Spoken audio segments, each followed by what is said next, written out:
Welcome back to our channel. So today in this video we are going to discuss about how to create a 5-minute journal in Notion. So without wasting much of our time, let's get straight into the video. So if you want to create a 5-minute journal in Notion, all you gotta do is simply go and tap open your Notion. Once you are in your Notion, you need to simply get logged in into your account. So if you want to create a 5-minute journal in Notion, the most efficient method is to build a database and use the template button or simply a page of template of preloaded prompts for quick entries. Once you have done this, you can simply use like Notion's workspace and title it my 5-minute journey or my 5-minute journal.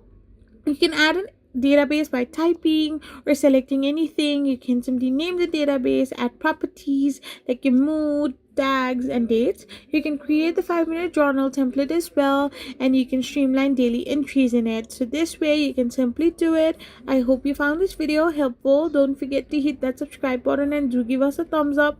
We will be back again with more informative videos. Thank you for watching and stay tuned for our next video.